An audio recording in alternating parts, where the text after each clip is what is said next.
오늘은 가장 좋은 길 사랑이라는 말씀으로 함께 오늘 본문의 말씀 함께 나누기 원합니다.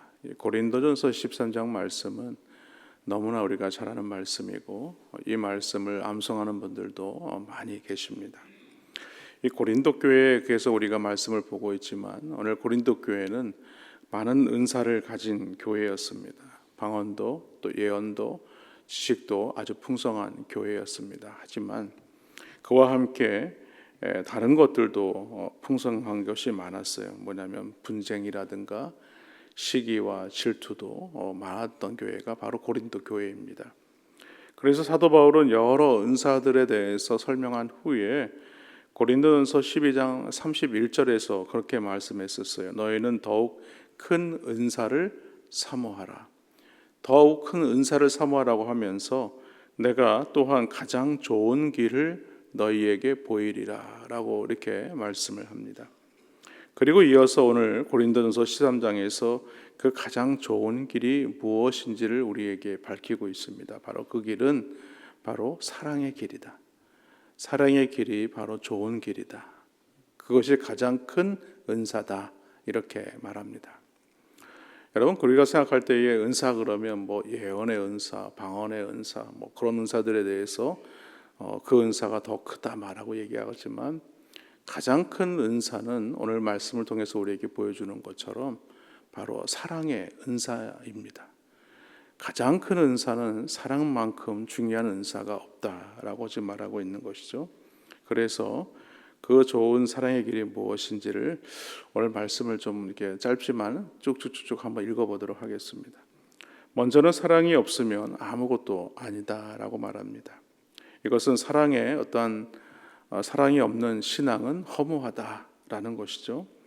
오늘 1절 상반절에 보니까 내가 사람의 방언과 천사의 말을 할지라도 사랑이 없으면 이렇게 말하죠. 그러니까 고린도 교회가 중요하게 여기는 것은 방언이었습니다. 하지만 방언이 아무리 중요하게 여긴다고 할지라도 그것이 사랑이 없다면, 빠져버린다면 그것은 소음에 불과하다는 거죠. 아무리 방언을 잘한다고 하더라도 그 사람의 삶에서 사랑이 없는 어떤 방언을 잘하는 사람으로만 알려진다면 그건 소음이다 이렇게 얘기합니다. 여러분, 아무리 좋은 악기를 유명한 바이올리니스트가 가지고 있는 악기가 수십억 이렇게 되는 악기들도 있는데 그런 악기를 가지고 있으면 뭐랍니까? 그 악기를 연주하지 못한다면 그 악기가 아무리 비싸고 좋은 거라고 할지라도 그 연주를 제대로 못한다면 그건 소음에 불과할 수밖에 없는 겁니다. 다시 말해서 사랑 없는 은사는 역사하는 하나님의 능력이 없다 이 말입니다. 또 2절 하반절에 보면 산을 옮길 만한 모든 믿음이 있을지라도 사랑이 없으면 내가 아무것도 아니다라고 얘기합니다. 그러니까 믿음은 매우 중요한 일입니다. 그런데 사랑과 함께해야 하나님의 능력이 나타난다는 겁니다. 왜냐하면 사랑은요 바로 하나님의 성품이기 때문에 그렇습니다. 그러니까 사랑 그 자체가 하나님의 성품이기 때문에 그 사랑이 나타나지 않는다는 것은 그 안에 하나님이 없는 믿음과 같다 이 얘기입니다. 여러분, 우리가 잘 아는 것처럼 요한복음 3장 16절 말씀, 하나님이 이 세상을 이처럼 사랑하사라고 말하고 있지 않습니까? 그 사랑은 자기를 드리는 사랑입니다. 또한 아무리 큰 희생도 소용이 없다라고 말하죠. 오늘 3절 말씀에 보니까 내가 내게 있는 모든 것으로 구제하고 또 내 몸을 불사르게 내줄지라도 사랑이 없으면 내게 아무 유익이 없다 이렇게 얘기합니다. 사도 바울은 가장 극단적인 예를 들면서 내게 있는 모든 것이라고 얘기합니다. 그러니까 이건 재산의 어느 부분만 말하는 게 아니라 전 재산을 말하는 것이죠. 구제는요 가난한 사람을 돕는 귀한 일입니다. 저희 교회에서도 매달마다 큰 금액은 아니지만 어려운 이들을 구제하고 있습니다. 그러나 구제 자체보다도 중요한 것은 왜 구제를 해야 하는가라는 것입니다. 사랑이 없는 구제와 같은 경우가 그렇습니다. 구제를 그냥 단지 교회의 이름을 나타내기 위해서 하는 것이 되어서는 안 된다. 우리가 구제라는 것은 우리가 보통은 그 사람들에게 칭찬받으려고 하는 마음들이 있습니다. 그리고 자신의 어떤 의를 드러내기 위해서 구제해서는 안 된다는 겁니다. 교회가 진정으로 예수님의 그 사랑을 받고 그 사랑 때문에 우리가 어쩔 수 없어서 하는 것이 구제가 되어야 하는 것이죠. 그래서 예수님은 구제에 대해서 이렇게 말씀하셨어요. 마태복음 6장 1절에 보니까 사람에게 보이려고 그들 앞에서 너희 의를 행하지 않도록 주의하라 라고 하셨어요. 또 내 몸을 불사르게 내준다라는 것은 순교를 말하는 것이죠. 그래서 사람들은 순교를 최고의 신앙의 절정이다라고 표현을 합니다. 그러나 사도 바울은 놀라운 말을 하죠. 사랑이 없으면 순교라고 할지라도 아무 유익이 없다 이렇게 얘기합니다. 왜냐하면 그 순교를 마치 자기 교만으로 자기 의로 자랑할 수 있기 때문입니다. 두 번째로 우리가 생각해야 되는 것은요, 사랑의 모습은 구체적으로 나타나야 된다. 그러니까 피상적이 아니라는 거죠. 오늘 4절 상반절 말씀해 보니까 사랑은 오래 참고 사랑은 온유하며 또 시기하지 아니하며 자랑하지 아니하며 교만하지 않는다라고 얘기합니다. 이 오래 참는다는 것은 단순히 고통을 견디는 차원이 아닙니다. 상대방의 부족함과 연약함을 포기하지 않는 겁니다. 포기하지 않고 그 사람을 기다려주고 인내하는 그것을 말합니다. 왜냐하면 하나님이 우리에 대해서 얼마나 오래 참으셨느냐는 거죠. 광야에서 이미 원망과 불평을 내뱉는 이스라엘 백성들을 다 멸하실 수 있었지만 그들을 끝까지 인도해 주셨습니다. 예수님도 제 아들의 연약함을 끝까지 참았지 않았습니까? 베드로가 예수님을 3번이나 부인했지만 저 제자는 나를 3번이나 부인한 사람이야 라고 그렇게 내팽개칠 수 있었지만 그렇게 하지 않았죠. 또 갈릴리까지 베드로를 찾아가서 그 사랑을 다시 한번 확인하는, 그래서 부흥의 주역이 되는 그런 놀라운 일을 이루는 것을 알 수가 있습니다. 그러니까 참는다는 것은 상대방을 포기하지 않는 것이죠. 오래 참는 사랑입니다. 그러므로 우리도 가정에서 교회에서도 오래 참고 인내해야 합니다. 상대방의 배우자의 부족함을 오래 참아야 하고 자녀의 성장을 오랫동안 참고 기다려야 합니다. 또 성도의 연약함이 있으면 그 연약함을 도와주어야 하는 것이죠. 도와준다는 것은 오래 참아야 하는 사랑이 필요한 것입니다. 또한 온유하면 무엇을 말하는가? 힘을 절제하는 것입니다. 절제하고 상대방을 세워주는 성품을 말하죠. 예수님도 자신을 그렇게 소개했습니다. 나는 마음이 온유하고 겸손하니 라고 했습니다. 온유한 사람은요, 그렇기 때문에 함부로 말하지 않습니다. 상대방을 충분히 배려하고 말을 하게 되죠. 왜냐하면 온유한 사람은 사람을 살리는 말을 하지만 이 거친 말을 하는 사람은 어떻습니까? 상대방을 넘어뜨리고 상대방을 망하게 하기 위해서 거친 말을 내뱉는 것입니다. 그러므로 우리는 가정에서 교회에서도 우리가 상대방을 배려하는 마음을 가져야 됩니다. 그런 온유한 마음을 가지고 우리가 영혼을 살리는 일을 위해서 사랑해야 할 줄로 믿습니다. 4절 하반절에 보면 또 시기하지 않고 자랑하지 않고 교만하지 않는다고 했습니다. 시기라는 것은 다른 사람의 행복을 기뻐하지 못하는, 그러니까 우리가 흔히 좋지 않은 말 중에 상대방의 땅을 사면 배가 아프다, 이런 마음을 말합니다. 그러니까 시기하지 않는다는 것은 다른 사람의 성공을 함께 기뻐하는 것입니다. 다른 사람이 어떤 일을 만나서 잘 되면 잘된 것을 위해서 그것을 내 일처럼 여기고 함께 기뻐해 주는 겁니다. 또 자랑하지 않는다는 것은요, 자신을 드러내지 않는 것을 말하죠. 아까 고린도 교회를 설명을 했지만 다양한 은사를 자랑한 교회가 바로 고린도 교회였습니다. 그런데 사도 바울은 자신을 높이지 않는 그 가장 중요한 이유가 뭐냐? 사랑이다 이렇게 얘기합니다. 예수님은 가장 높은 곳에 계신 분이지만 가장 낮은 곳에 오셨습니다. 그리고 제 아들의 발을 씻기셨다는 것이죠. 그렇기 때문에 우리는 내가 가진 것에 대해서 자랑해서는 안 됩니다. 이 교만하지 않는다는 것은 우리가 이 교만이라는 말을 의미를 생각해 봐야 된다는 것이죠. 똑똑한 척한다 이게 아니고요. 하나님보다 높아지려는 마음입니다. 그래서 교만한 마음을 가지면 남을 무시하고 또 충고를 들으려 하지 않습니다. 그러니까 교만한 마음을 가지면 특히 성도들 중에도 오랜 동안 신앙생활하면서 이제 신앙생활 얼마 하지 않은 성도들을 보면서 좀 약간 우리가 좀 무시하는 어떤 그런 모습들을 가져서는 안 된다는 것이죠. 그것이 자칫 교만이 될 수 있다라는 것입니다. 또 5절 중반절에 보면 자기의 유익을 구하지 않는다고 했습니다. 사람의 본성은요, 늘 자신의 어떤 유익을 먼저 구하는 것이 사람이 가진 본성입니다.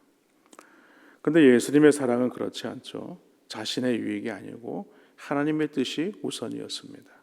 성도들을 또 하나님의 백성들을 구원하기 위한 하나님의 뜻에 순종했다는 사실이죠. 그러므로 우리는 내가 무엇을 얻을까 생각하기 전에 내가 무엇을 줄 수 있을까 그것을 생각해야 하는 것입니다. 빌립보서 2장 말씀을 보면 예수님은 자기를 비우고 종의 형체를 가지셨다라고 했습니다. 우리가 가져야 될 유익은 바로 예수님을 닮아가는 것입니다. 그리고 7절 말씀에 보니까 사랑은 끝까지 믿고 견디는 것이다 라고 했습니다. 참는다라는 이 표현을 앞에서 설명했지만 참는다는 성경의 의미를 찾아보면요, 보호한다, 덮는다라는 의미를 가지고 있습니다. 베드로전서 4장 8절에 보면 사랑은 허다한 죄를 덮느니라 이렇게 말씀합니다. 그러니까 사랑은요, 상대방의 허물을 드러내지 않습니다. 내가 상대방을 사랑하면 어떻게 하면 저 사람의 허물을 들춰내서 저 사람을 어떻게 짓밟을까, 짓누를까 이런 거를 생각하지 않는다는 거예요. 오히려 사랑은요, 그 사람의 허물을 덮고 용서하고 회복을 위해서 덮어준다는 것입니다. 아담과 하와가 범죄했을 때에 하나님은 그들의 수치를 가리기 위해서 가죽옷을 입혔습니다. 또 노아가 술에 취했을 때도 그 셈과 야벳은 아버지의 허물을 덮었죠. 예수님도 가늠하다 잡힌 여인을 그 죄를 용서해 주셨다는 것을 알 수가 있습니다. 이처럼 사랑은 모든 것을 믿는다고 했습니다. 이게 믿는다는 것은 그냥 무조건 믿으라는 얘기는 아니죠. 하나님께서 그 사람 안에서도 일하실 것을 믿는 믿음을 갖는 것입니다. 그래서 사람은 쉽게 포기하지만 하나님은 끝까지 포기하지 않는 분이다라는 것입니다. 또 사랑은 모든 것을 바란다고 했습니다. 이것은 소망을 말하는 것이죠. 아브라함이 그렇게 말하지 않습니까? 바랄 수 없는 중에 바라고 믿었다. 그러니까 십자가는 실패처럼 보일 수 있습니다. 믿지 않는 자들에겐 그렇죠. 그러나 십자가는 우리에게 무엇입니까? 죽음 이후에 이 부활을 말하는 것입니다. 그러므로 사랑은 절망하는 것이 아니라 소망하는 것입니다. 하나님 나라를 바라보는 것이죠. 또 사랑은 모든 것을 견딘다고 했습니다. 이 견딘다는 것은요, 예수님께서 십자가에 못 박히셔서 죽으실 때까지 끝까지 견디는 것을 말합니다. 그래서 히브리서 12장에 보면 그 앞에 있는 기쁨을 위하여 십자가를 참으셨다라고 했습니다. 이 기쁨이 무엇입니까? 하나님 보좌 우편에 앉는 것입니다. 마지막으로 우리가 생각해야 되는 것은요, 사랑은 영원하다라는 것입니다. 오늘 8절 말씀에 보니까 사랑은 언제까지나 떨어지지 아니하되 예언도 폐하고 방언도 그치고 지식도 폐하리라라고 얘기합니다. 은사는 귀한 것입니다. 그러나 그 은사는 이 땅을 살아가는 동안에 필요한 것이지 우리가 하나님의 나라에 이르게 되면 그 은사는 아무 쓸데가 없는 것이 됩니다. 하지만 오늘 이 사랑은 무엇이라고 얘기합니까? 영원한 것이다 이렇게 말합니다. 그러므로 은사를 구하기 전에 우리가 먼저 구해야 되는 것이 있습니다. 사랑이라는 거죠. 우리가 어떤 은사를 가지고 그것을 자랑하기 전에 우리 안에 과연 예수님의 그 사랑을 가지고 있느냐? 그렇지 않으면 모든 것이 헛된 것이고 울리는 꽹과리가 될 수밖에 없다. 이것을 우리가 잊어서는 안 되는 것입니다. 그리고 오늘 지금은 부분적으로 알 뿐이라고 얘기를 하죠. 그러니까 부분적이라는 이 말이라는 것은요, 조각의 일부를 말합니다. 다시 말해서 우리가 하나님의 섭리를 다 알 수 있는 것처럼 말하지만 하나님의 섭리를 우리가 다 알 수가 없어요. 왜냐하면 여러분 우리가 살아가면서도 고난을 당하는 이유가 어디에 있는가? 그것을 잘 모르고 살아갈 때가 많지 않습니까? 욥도 우리가 욥기서를 보면서 욥이 당하는 그 고난의 이유를 우리는 알고 있어요. 그러나 그가 어떤 잘못이 있었기 때문이 아니라는 것을 알고 있죠. 그러나 욥이 자신이 고난을 받는 것에 대해서 전혀 이해하지 못했다는 것이죠. 그것은 바로 하나님의 계획 가운데 있었기 때문입니다. 또한 부분적으로 예언한다라고 얘기합니다. 말씀을 우리가 많이 알고 있다고 하더라도 부분적으로 이해할 수밖에 없다는 것이죠. 목회자도 말씀을 전하는 목회자도 마찬가지입니다. 우리가 하나님의 말씀을 풀고 말씀을 우리가 그것을 많은 주석과 또 성경 말씀을 읽어보면서 또 말씀을 준비하지만 다 알 수가 없는 거예요. 그렇기 때문에 우리가 최종적으로 구하는 것이 무엇인가? 성령의 은혜입니다. 성령님, 그 말씀을 밝히 알고 그 말씀을 밝히 가르칠 수 있도록 도와주옵소서라는 것입니다. 말씀을 듣는 성도도 마찬가지입니다. 말씀을 들을 때 말씀을 깨달을 수 있는 은혜를 주옵소서. 그것이 바로 성령의 은혜를 구하는 것입니다. 또 사랑은 영원한 천국의 언어가 된다라고 얘기하죠. 12절 그 중반절에 보면 그때에는 얼굴과 얼굴을 대하여 볼 것이다 라고 이렇게 얘기합니다. 여기 보면 사도 바울은 두 개의 비유를 들고 있습니다. 하나는 희미한 거울이고 또 하나는 얼굴과 얼굴을 대하여 보는 것이다 라고 얘기합니다. 근데 여기 희미한 이 거울은 무엇을 말하느냐면 현재의 성도들의 삶입니다. 그리고 얼굴과 얼굴을 대하여 보는 것이란 장차 하나님의 나라에서 누릴 영광을 말하는 것이죠. 지금처럼 당시에는 거울이 지금의 거울처럼 있지는 않았습니다. 당시의 거울은 어떤 거울이냐면 청동 거울입니다. 그러니까 청동 거울을 편편하게 핀 다음에 그것을 막 문질러 가지고 많이 문지르면 어떻습니까? 반짝반짝해지잖아요. 그렇다고 해서 지금처럼 어떤 뭐 기계가 있어 찍어내는 것도 아니고 다 일일이 두들겨서 만들기 때문에 그 거울을 보면요 얼굴의 형상이 찌그러질 수밖에 없는 것이고 청동에 비추어진 자기네 자신의 얼굴을 보는 것이기 때문에 그것을 정확히 볼 수 없다. 그래서 이런 표현을 쓰고 있는 겁니다. 희미한 거울을 보는 것과 같다. 사도 바울은 이 사실을 통해서 우리의 신앙을 설명하고 있는 것이죠. 마치 우리는 하나님을 믿고 경험하지만 아직은 이 땅을 사는 동안에 희미할 뿐이라는 것입니다. 그러나 우리가 주님을 만나는 날에는 그것이 아주 선명해진다. 지금의 어떤 거울을 보는 것처럼 선명해진다라고 표현합니다. 그러면서 오늘 13절 말씀이죠. 그런즉 믿음, 소망, 사랑 이 세 가지는 항상 있을 것인데 그 중에 제일은 사랑이다라고 얘기합니다. 예수님은 제 아들에게 말씀하셨어요. 요한복음 13장 35절에 보니까 너희가 서로 사랑하면 이로써 모든 사람이 너희가 내 제자인 줄 알리라 라고 했습니다. 세상은 우리의 지식을 보고 예수님을 믿는 것이 아닙니다. 세상은요 우리의 사랑을 보고 그리스도를 바라보게 되는 것입니다. 그러므로 교회는 성도는 그 주님의 그 사랑을 품어야 됩니다. 그 사랑을 통해서 많은 사람들에게 보여줄 수 있어야 한다는 것이죠. 바라기는 오늘 이 말씀을 우리가 잊지 아니하고 우리의 이 믿음의 길 중에서 가장 좋은 길이 바로 이 사랑의 길이라는 사실을 놓치지 않고 오늘 고린도서 13장 말씀을 다시 한번 마음 깊숙이 되새기는 은혜가 있기를 주님의 이름으로 간절히 축원합니다.